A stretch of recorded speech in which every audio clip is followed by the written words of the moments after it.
पिछले भाग में आपने देखा, रात को जैसे ही घड़ी में ठीक 12 बज गए, काला लिबास पहनकर हाथ में एक काली पोटली लेकर वो घर से निकल पड़ी। कंचन आगे बढ़ी और पीपल के पेड़ के नीचे एक दिया जला दिया। वो वहीं बैठ गई और पोटली से धारदार चाकू निकालकर उस मुर्गे की बलि चढ़ा दी। वो घर लौट आई और जैसे ही घर का दरवाजा खोला, दहलीज के अंदर कदम रखा तो वो शक्ति उसके साथ घर के भीतर प्रवेश नहीं कर पाई, क्योंकि उसने ये क्रिया करने से पहले ही अपने घर को चारों तरफ से कीलों और बांध से सुरक्षित कर दिया था। फिर उसने उस शक्ति को आदेश दिया, तुम जानती हो तुम्हें क्या करना है। एक एक करके उन्हें बर्बाद कर दो, खत्म कर दो, तड़प तड़प कर मारो उन सबको। जिस तरह उन्होंने मुझसे मेरा सब कुछ छीना है, उनसे उनकी जिंदगी छीन लो। दरवाजे के बाहर खड़ी वो शक्ति भयानक तरीके से मुस्कुराई और एक ही पल में कंचन की आंखों के सामने से कहीं गायब हो गई। कंचन ने तुरंत घर का दरवाजा अंदर से बंद कर लिया और उसी वक्त उसके असली घर के दरवाजे पर, जिसे उससे छीन लिया गया था, दस्तक हुई। इतनी रात गए, कौन आया है? टाइम तो देखो, रात के 2:30 बज रहे। इस समय कौन आ सकता है? सुनिए जी, उठिए। अरे क्या है, क्यों नींद खराब कर रही हो? नींद मैं नहीं खराब कर रही। इतनी रात गए, पता नहीं कौन दरवाजा पीट रहा है। जरा जाके तो देखिए कौन है। क्या इतनी रात गए, भला कौन हो सकता है? ठीक है, मैं जाकर देखता हूँ। इससे पहले कि वह कुछ और बोल पाता या समझ पाता, घर का दरवाजा अचानक जोर से बंद हो गया। विनोद को लगा कि शायद ये उसका वहम था। उसने खुद को शांत किया और उठा। कमरे की तरफ जाने के लिए जैसे ही पीछे मुड़ा, उसकी आवाज हलक में ही दबकर रह गई। वो ठीक उसके सामने खड़ी थी। उसने गर्दन मरोड़ी। एक ही झटके में विनोद की गर्दन दोनों हाथों से कसकर जकड़ ली। गंदे नुकीले नाखून उसकी त्वचा में धंस गए। विनोद के पास इतना भी समय नहीं था कि वे चिल्ला सके। उसकी सांसें अटक गईं और वो निढाल होकर वहीं गिर पड़ा। मोनिका को भी नींद लग गई थी। अगली सुबह जब उसकी आंखें खुली, वो और पारुल ने जो नजारा देखा, दोनों की रूह सिहर उठी। विनोद की लाश इतनी भयानक हालत में थी कि दोनों उसे देख भी ना पा रही थी और समझ में नहीं आ रहा था इतने खौफनाक तरीके से किसने मारा। इन्वेस्टिगेशन के लिए पुलिस वहां पहुंची, लेकिन उन्हें ना तो कोई औजार मिला और ना ही किसी के फिंगरप्रिंट। विनोद का कातिल कौन है, इस बात ने सबको हैरान कर दिया था। कुछ दिन तक भी पुलिस को इन्वेस्टिगेशन में कुछ पता नहीं चला, तो केस को वहीं बंद कर दिया गया। उन्होंने विनोद की लाश उन्हें वापस सौंप दी ताकि वे उसका अंतिम संस्कार कर सकें। अंतिम संस्कार करके घर लौट रहे थे, तभी मोनिका को अपने पीछे किसी के कदमों की आहट सुनाई दी। पारुल, क्या तुम्हें अपने पीछे किसी के कदमों की आहट सुनाई दी? नहीं माँ, मुझे तो कोई आवाज नहीं सुनाई दी। मोनिका ने उस आहट को इग्नोर कर दिया और पारुल के साथ घर आ गई। रात को वो अपने कमरे की खिड़की पर खड़ी थी, तभी उसे एक आवाज सुनाई दी, जिसे सुनकर उसका कलेजा मुंह को आ गया। मोनिका, मैं मर गया और तुम अभी तक जिंदा हो? तुम्हें मेरे साथ नहीं चलना क्या? पीछे से ये आवाज सुनकर मोनिका के पास मुड़कर देखने की हिम्मत भी नहीं हुई। मैं मर गया और धीरे धीरे वो आवाज उसके कानों के और पास आती गई और एकदम से उसके कान में जोर से गूंजी। लगता है तुम मेरे बिना ही खुश हो, लेकिन मैं तुम्हारे बिना बिल्कुल खुश नहीं हूँ मोनिका। चलो तुम ही मेरे साथ चलो। अचानक पीछे मुड़ी, मगर वहां कोई नहीं था। लेकिन जैसे ही वो वापस खिड़की की तरफ पलटी, विनोद का भयानक चेहरा ठीक उसके सामने था। वो खिड़की पर उल्टा लटका हुआ था। उसने मोनिका के दोनों हाथ पकड़े और झटके से खींच लिया। एक जोरदार चीख के साथ मोनिका पहली मंजिल से सीधे नीचे गिर पड़ी। जमीन पर हर जगह उसका खून फैल गया। मोनिका की वो चीख इतनी तेज थी कि अपने कमरे में सो रही पारुल की भी नींद खुल गई। वो जल्दी से मां के कमरे की तरफ दौड़ी। वहां मां नहीं थी, मगर उसके कमरे की खिड़की खुली हुई थी। पारुल खिड़की के पास गई और नीचे झांक कर देखा, वहां मोनिका की लाश पड़ी थी। वो जोर से चिल्लाई और नीचे की तरफ दौड़ी। उसने जल्दी से पुलिस को कॉल किया। उसके आंसू रुकने का नाम नहीं ले रहे थे। इस बार भी पुलिस को कुछ समझ नहीं आया। आखिर कैसे और किसने मोनिका को धक्का दिया? इस पूरे घर में तो तुम्हारे और तुम्हारी माँ के अलावा और कोई नहीं था। कहीं तुमने ही तो इन्हें नहीं मारा? ये आप क्या कह रहे हैं सर? मेरी माँ थी वो। भला कोई अपनी ही माँ को अपने हाथों से क्यों मारेगा? पापा को तो पहले ही खो चुकी थी और अब माँ को भी खो दिया, और आप मुझ पर ऐसे इल्जाम लगा रहे हैं? तो फिर अगर तुमने इन्हें नहीं मारा तो और किसने मारा? ये अपने आप तो खिड़की से नहीं कूदी होंगी ना? या कोई और तुम्हारे घर में छुपा बैठा था? पटेल, इस पूरे घर की अच्छी तरह तलाशी लो, एक भी सुराग छूटना नहीं चाहिए।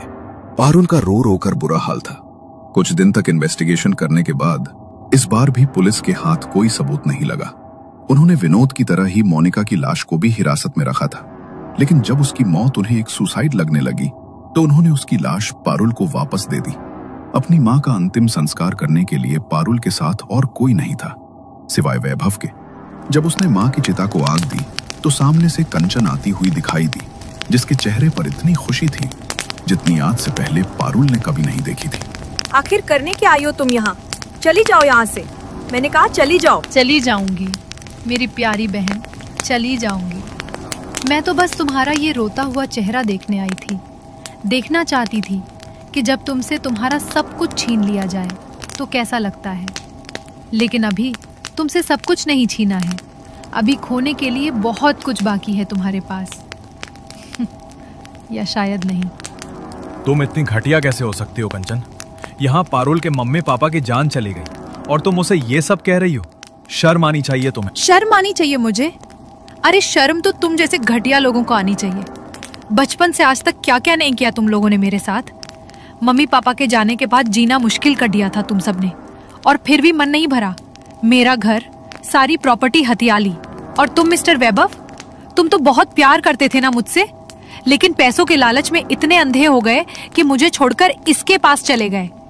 अभी तो बस 2 मौतें हुई हैं। तुम दोनों का मरना अभी बाकी है, और जिस दिन तुम दोनों मरोगे उस दिन मेरे दिल को बहुत सुकून मिलेगा। जिन्होंने मुझे बर्बाद किया उनका एक टुकड़ा भी नहीं रहने दूंगी मैं यहाँ पर। नहीं, जो तुम यहाँ से। वैभव, कहो इसे कि चली जाए यहाँ से, वरना मेरा हाथ उठ जाएगा। इतनी हिम्मत नहीं तुम्हारी कि तुम मुझे छू भी सको। याद रखना, मरने वाली हो तुम। तुम्हें भी तुम्हारे मम्मी पापा के पास जल्दी ही पहुंचाऊंगी मैं। इतना बोलकर कंचन गुस्से में वहां से चली गई। पारुल के मम्मी पापा के गुजरने के बाद अब वैभव का लालच और बढ़ गया था। वो तो जल्दी से जल्दी पारुल से शादी करके सारी प्रॉपर्टी हड़पना चाहता था। कुछ दिन बाद पारुल अपने टेरेस पर वैभव से बात कर रही थी। तभी उसे लगा कि पीछे से किसी ने उसे पुकारा है। मुझे बहुत अजीब लग रहा है वैभव। ऐसा लग रहा है जैसे अभी भी पीछे से किसी ने मुझे पुकारा है। मुझे बहुत डर लग रहा है। प्लीज तुम यहाँ आ जाओ। अरे कुछ नहीं है, तुम्हारा वहम होगा। घर पे अकेली हो ना, इसलिए ऐसा लग रहा है। नहीं वैभव, सच में यहाँ कोई है। प्लीज तुम आ जाओ। पारुल, पारुल, इतने बड़े घर में अकेली रह रही हूँ, लेकिन अब तुम्हें अकेले रहने की जरूरत नहीं। मैं आ गई हूँ तुम्हें लेने। चलोगी ना मेरे साथ? उस आवाज को सुनकर पारुल इतनी घबरा गई कि उसके हाथ से फोन छूटकर नीचे गिर पड़ा। कौन है? कौन है वहाँ? पहचानो, मैं कौन हूँ जो तुम्हें लेने आए हैं। डर के मारे पारुल की सांसें तेज हो गईं। धीरे धीरे टेरेस की तरफ एक परछाई बढ़ती जा रही थी और पारुल धीरे धीरे कदम पीछे ले रही थी। तभी उसके कंधे पर पीछे से किसी ने हाथ रखा। वो पीछे मुड़ी। उसकी मां ठीक उसके सामने खड़ी थी, लेकिन चेहरा बिल्कुल भयानक। आंखों के गड्ढे काले, कपड़ों से सलन की दुर्गंध। उसने भयानक हंसी के साथ पारुल को देखा। मम्मा, तुम? मम्मा नहीं, तुम्हारी मौत। उसने कसकर पारुल के बाल पकड़े और घसीटते हुए सीढ़ियों से नीचे ले जाने लगी। पारुल के सिर से खून बह रहा था। उसकी चीखें इतनी तेज थीं कि कॉल पर वैभव को सुनाई दी। हेलो, हेलो, क्या हुआ पारुल? हेलो, कुछ तो बोलो। मगर सामने से कोई जवाब नहीं आया। वैभव बाइक पर पारुल के घर के लिए निकल गया और वो अभी भी पारुल को सीढ़ियों से नीचे घसीट रही थी। पारुल पूरी तरह खून से लथपथ हो चुकी थी। बस कुछ पल और जिंदा रहना है तुम्हें, फिर तुम्हारी जिंदगी भी खत्म। उस आत्मा ने वहां पड़ा फूलदान उठाया और पारुल के सिर पर इतने वार किए कि कुछ ही देर में उसने दम तोड़ दिया। उसका खून पूरे फर्श पर फैल गया। थोड़ी देर बाद वैभव वहां पहुंचा। उसने डोरबेल बजाई, मगर किसी ने दरवाजा नहीं खोला। वो दरवाजा तोड़ने ही वाला था कि अपने आप दरवाजा खुल गया। वैभव अंदर आया, डरा हुआ। तभी उसका ध्यान जमीन पर पड़ा। वहां पारुल की लाश पड़ी थी, हर तरफ उसका खून फैला हुआ। ओह माय गॉड, ये तो मर गई। और अगर किसी ने मुझे यहाँ देख लिया तो पक्का इसकी मौत के इल्जाम में मैं फंसूंगा। किसी ने मुझे आते देखा नहीं, भाग जाता हूँ यहाँ से। वैभव ने जैसे ही ये बात बोली, घर का दरवाजा अपने आप बंद हो गया। ऊपर लगा झूमर सीधा वैभव के ऊपर आकर गिर पड़ा और मौके पर ही उसकी मौत हो गई। चारों की मौत के बाद अब कंचन का बदला पूरा हो चुका था, लेकिन अब उसे भी इस बदले की कीमत चुकानी थी। जिन कीलों से उसने घर को कील कर सुरक्षित किया था, वो खुद ब खुद उस सीमा रेखा से बाहर निकल गई। उसकी समयावधि पूरी हो चुकी थी।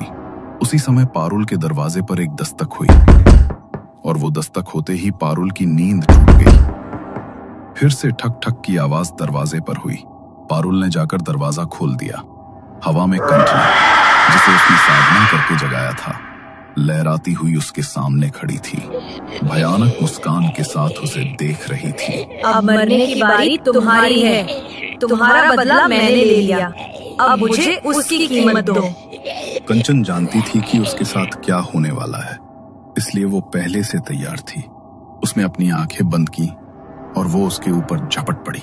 उसके शरीर के मांस के हर टुकड़े को नोच नोच कर खा लिया। अगले दिन तक वहां कुछ बचा था तो बस कंचन की हड्डियों का ढेर, और उस घर में अब हमेशा के लिए भटकती हुई कंचन की आत्मा, जो कभी वहां से मुक्त नहीं हो सकती थी। दोस्तों, आज तक आपने ये बात कई बार अपने दोस्तों या फैमिली मेंबर से पूछी होगी कि क्या आप खूबसूरत हैं? लेकिन सोच कर देखिए, क्या ये वाक्य किसी की मौत का कारण बन सकता है? साल 1970 में जापान में कुछ ऐसी घटनाएं घटी जिसका संबंध इसी वाक्य से था। हिलेरी जापान में रहता था। उसकी उम्र लगभग 17 साल थी। वो 12th क्लास का स्टूडेंट था। एक दिन स्कूल से निकलने के बाद हिलेरी अपने दोस्तों के साथ घूमने के लिए निकल जाता है। जब अंधेरा बढ़ने लगता है तब उसकी नजर अपनी कलाई पर लगी घड़ी की ओर जाती है। अरे यार, काफी लेट हो गया। मॉम परेशान हो रही होंगी। मैं निकलता हूँ, कल मिलेंगे। हिलेरी अपने घर के लिए निकल गया था। हिलेरी का घर शहर से दूर एक सुनसान इलाके को पार करके छोटे से गांव के अंदर था। हिलेरी गुनगुनाते हुए अपने घर की ओर बढ़ा चला जा रहा था। रात घेराई थी। चारों ओर सिर्फ अंधेरा ही अंधेरा नजर आ रहा था। दूर कहीं से कुत्तों के रोने की आवाज भी सुनाई पड़ रही थी। हिलेरी अब एक सड़क पर पहुंच गया था जहां पर कोई भी इंसान आता जाता नजर नहीं आ रहा था। अंधेरी सुनसान गली में हिलेरी तेज कदमों से चलते हुए अपने घर की ओर बढ़ रहा था। तभी उसे एहसास हुआ सामने की तरफ से कोई काली सी परछाई बढ़ती हुई उसकी तरफ आ रही है। ये कौन आ रहा है सामने से? एक तो आज पहले ही इतनी रात हो गई है। एक तरफ कुत्तों के भौंकने की आवाजें और दूसरी तरफ ये सामने से आता अजीब सा इंसान। कुछ समझ नहीं आ रहा है कौन है।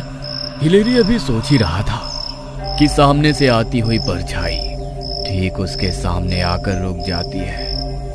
हिलेरी ने अंधेरे में गौर से देखने की कोशिश की तो उसे अपने सामने एक लंबे काले बालों वाली औरत खड़ी हुई दिखाई दी, जिसने अपने चेहरे पर सफेद रंग का मास्क लगा रखा था। उसके खूबसूरत लंबे बाल खुले हुए थे और तेज हवा के कारण उड़कर उसके चेहरे को ढक रहे थे। लेकिन सबसे अजीब बात यह थी कि उस औरत का मास्क खून से भीगा हुआ था।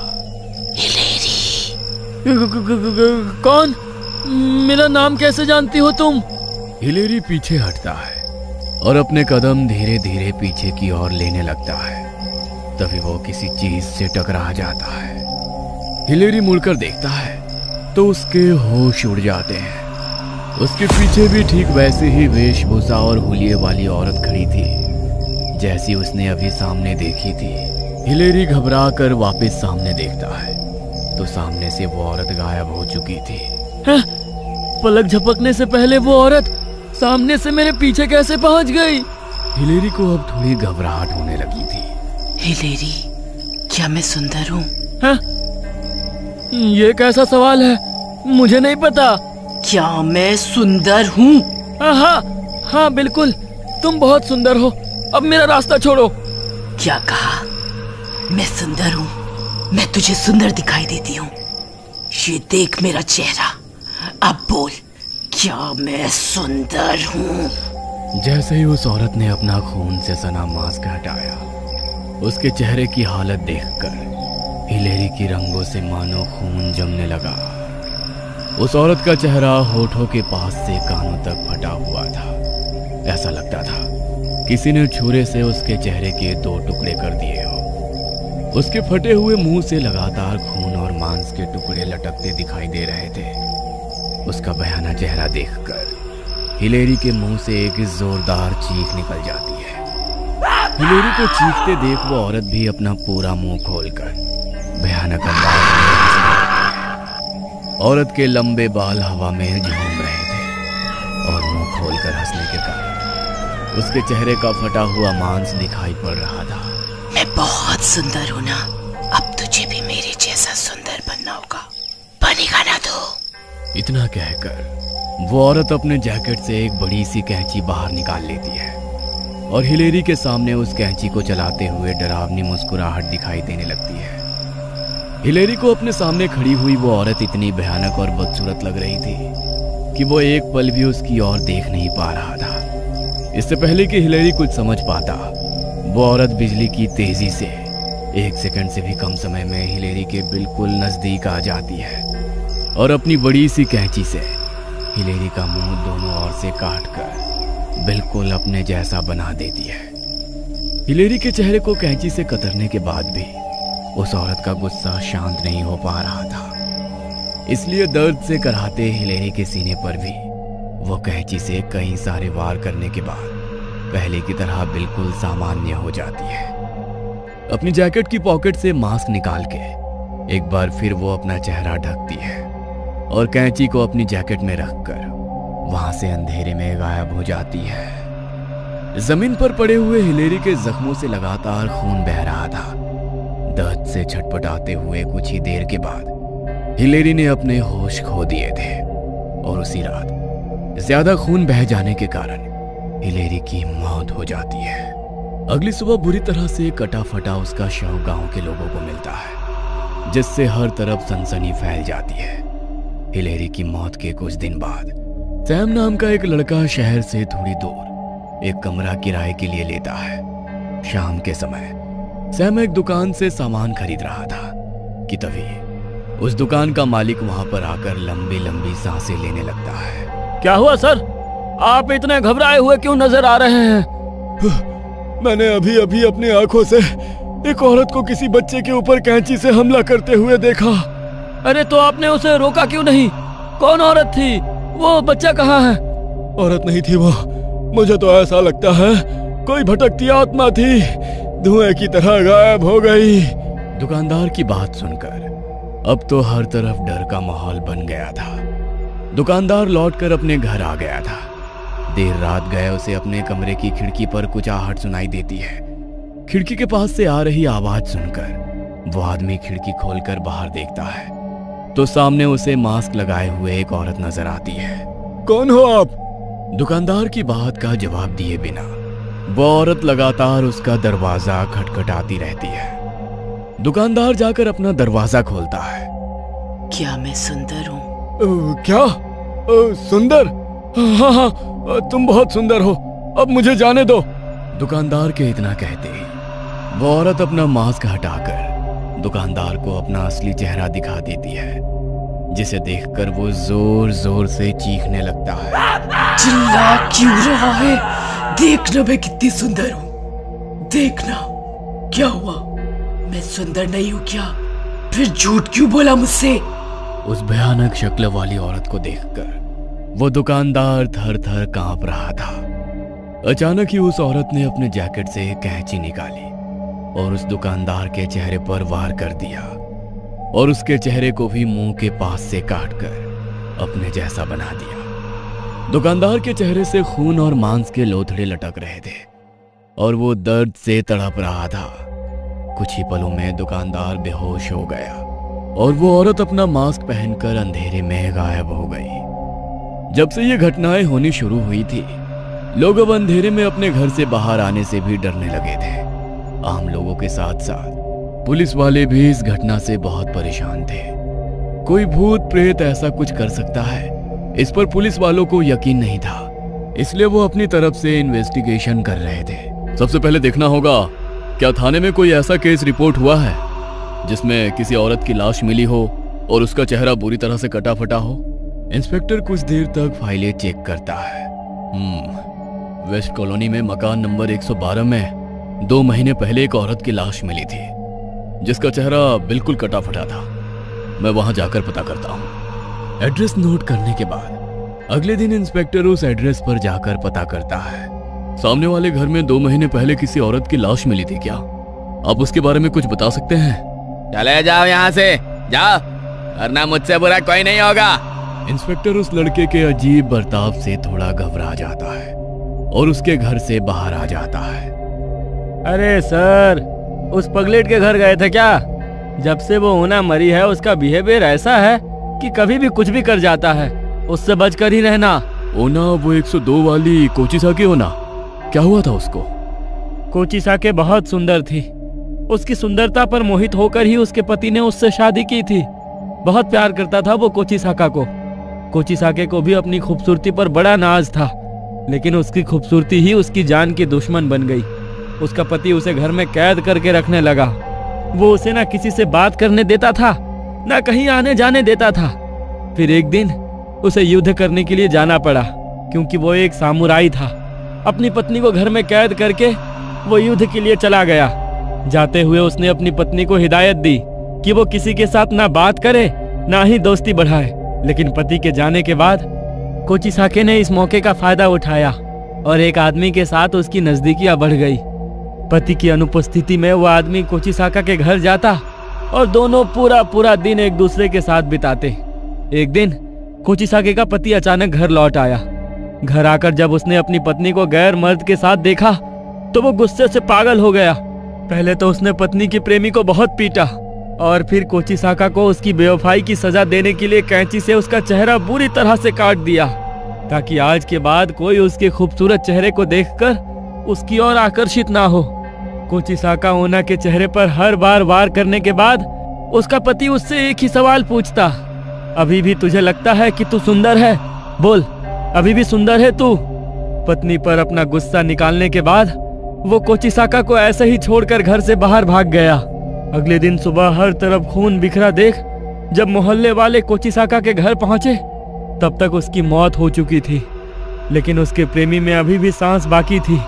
उसको हॉस्पिटल ले जाया गया, जिससे उसकी जान बच गई।